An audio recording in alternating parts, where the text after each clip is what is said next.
I don't want too long a list now, just a couple.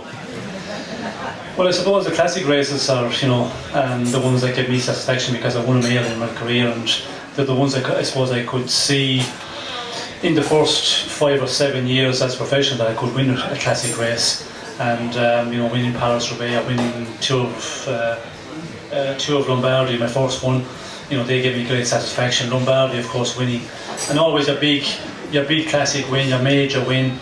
It kind of, it just takes that monkey off your back, and then when you get that done, you can win more, and that was certainly the case with me. And then the Tour, of course, I was up there with the favourites for the Tour a number of times, and unfortunately never winning the Tour, but winning a Tour of Spain and a big Tour 3 weeks, that's a huge achievement.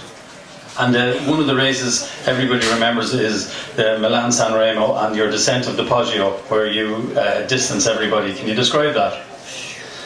Well, yeah, the Poggio was the end of my career, and I knew I was in good shape, so I think experience was a part of winning that race. And I knew going into the race, when I got to the Poggio, I had to be pretty conservative a bit, because if you start chasing guys when they attack on the Poggio, then you pay the price later. And I had that tactic of sitting back in 10th place and just leave the race happen up front, and when the attacks go, you just leave that elastic effect and you get over the Poggio. And I managed to get over the Poggio with the guys that were chasing Argentina, and then I decided, well, it's make or break now, and on the descent I went for it, and I could see that I was catching Argentine on the way down, and as I was getting further down the descent, I just pushed it a bit more and more, and took a huge amount of risk. But yeah, when it works out, it's great.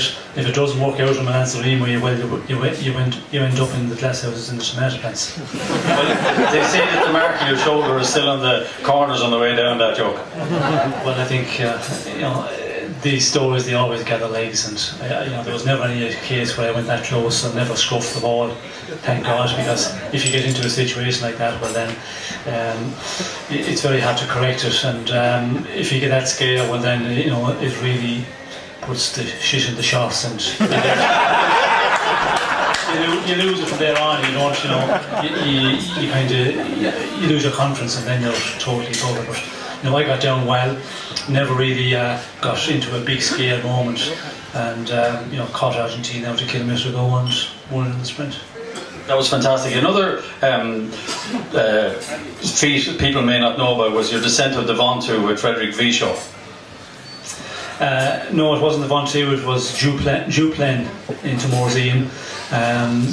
It was in the Tour, and you come through Morzine, and then you do the Juplain, you come back to Morzine to finish, and it was with a group of 15, 20 guys, and I got dropped with Vichot, and there was probably 10 or 12 ahead, and we just got to the top, and then 40 or 50 seconds down, and with Vichot we decided to go for it. And Vichot, if you look at Frédéric Vichot's record, like, he's won 2 stages of the Tour, and both times it was the descent before the finish, where one time into, I think it was Morzine also, or Grenoble, where he crashed Phil Anderson on the descent and won the stage.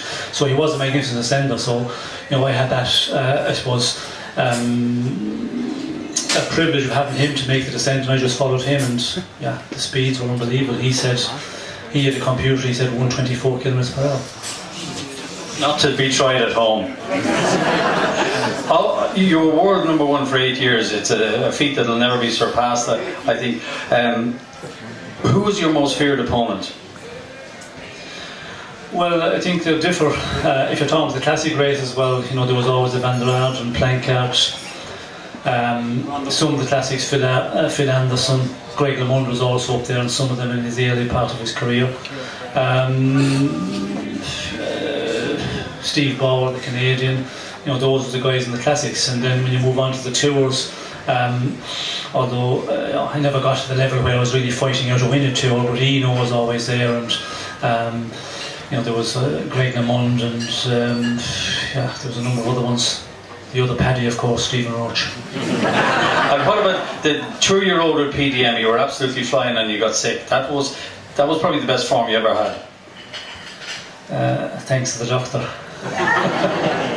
Yeah, that was a good tour. It was looking good, and I had crashed out in the Tour of Flanders, so I missed the early part of the season, and was really feeling good, and then just got sick, and just went out of the tour with all the team, so it was a big disappointment. But I suppose that is something I see in the latter part of my career. When I joined PDM, I didn't have a busy programme right ahead with Cass, where I'd ride the Tour of Spain, which was in the beginning of season, and ride a lot of other races there, like the Tour of Pays Basque and Tour of Catalonia and all those races. It meant I came into the Tour much fresher, but I think my best year was over, unfortunately. So, yeah, I could have done better in the Tour, but how good, we'll never know. Well, I remember in 2004 when we were, Sean came to me and wanted to put something back into Irish cycling, and he suggested that we start an academy in Belgium. So we went to Belgium, Sean and me went along to try and organise it, and it took about 2 hours to go from one end of the street to the other. People in Belgium just keep stopping you on the street and they take your picture, and they want to talk to you for half an hour and go into the house and get a cup of tea. You're still a revered figure over there. Well, Belgium, of course, is a huge cycling nation, cycling country. Like, they have a huge following there. It's like the GA guys here. They just feel, and it's like you get so much exposure over there. It's all the time television, live coverage on races, and then the press, they get huge coverage. So, if you're a rider who win classics and win many races in Belgium, well, then you're a hero there, and they just have such a love for the cycling. Well, the Sean Kelly team, that started in 2004, it's progressed since. Are you happy with the way it's gone? It's a fantastic tribute. Yes, pretty happy to an extent. I think unfortunately the Tiger broke his leg at the wrong time when we were hoping to move on to another level, which was a number of years ago, but that hasn't happened. So we're still at that continental level, third division. It's still going well, and we're winning a lot of races and continuing on for next year at that level. The plan is in the future, as it was in the earlier days, and more so the dream of Kurt Bogart, who want to go on and have a Continental Pro team, because he's the guy who is putting the big amount of work in. He does a huge amount of work, and he loves what he's doing. My job is to keep the team on the road with sponsorship and funding every year, and that's not easy. But we're on the road again for next year, and please God that we get a sponsor that we can move up a level. And it's nice to see this year we have Sam Bennett moving on, who is, I suppose, we've moved on a lot of riders in the past, but not really Irish guys, or let's call them maybe full Irish guys. And so Sam is going to move on, and that's nice, because that was the objective when we started out. Go to Belgium, have the academy, and then the next step was having the team, and it was just to take the Irish guys through that 2-3 year time when they come out of junior rank, and bring him on and get him into a bigger team, a Continental Pro team or Pro Tour. So it's nice to see with Bennett working out this year, and hopefully in the future, if we do continue Continental, that we will turn more of the Irish guys on.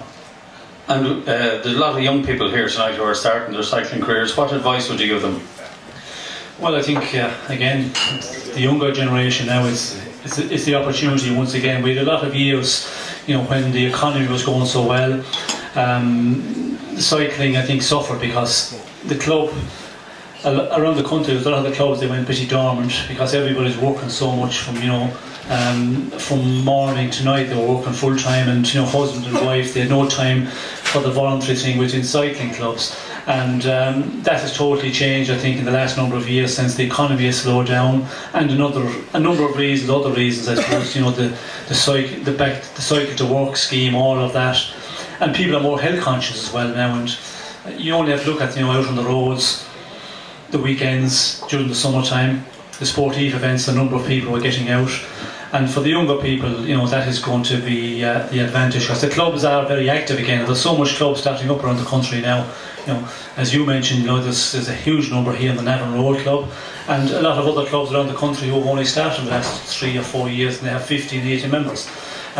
So for the young guys, go out there, enjoy it in the first couple of years, and don't take it too serious, and don't listen to your dad if he's giving you directions and shouting at you in every race you go out. Just go out there and enjoy a race. until you come to, you know, senior level, and then, you know, it gets a bit more serious there. And if you want a professional level, there's a lot of serious years ahead of you. Sean, thanks very much. We really appreciate it.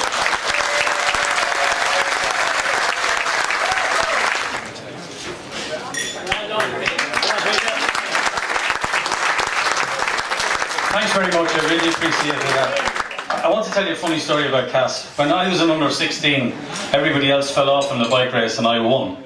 And the next week, everybody else went the wrong way and I won again. And the next week, I actually won for some reason. So I thought I was God. And then there was this fella who had done a league race the October before. Now, what I kind of hadn't figured out at the time, I was the scratch and I started off 4 minutes behind him and I finished off 6 minutes behind him, so I should have known. But everybody used to give out to Philip because he used to go off at the start of the race. He didn't really understand tactics, he just went at the start of the race. And the first day he got about 5 miles, the next day he got about 6 miles. But the race overall was about 20 miles, so he hadn't got away for 20 miles. So I went out training with Philip one evening, first time I'd ever gone out training with him. And after a mile he left me behind, and I told him to wait, and he did. The next time he left me behind, I couldn't shout, so he waited for a while, and the third time I said I had to go home because I had to milk the cows, even though it was about 8:30 at night. And I remember going home to my mother and saying, "Ma, that fella's a savage. He said, he doesn't know how good he is." And my mother says, "I don't know what you're going to do." She said, "It's easier to change your diet than change your parents."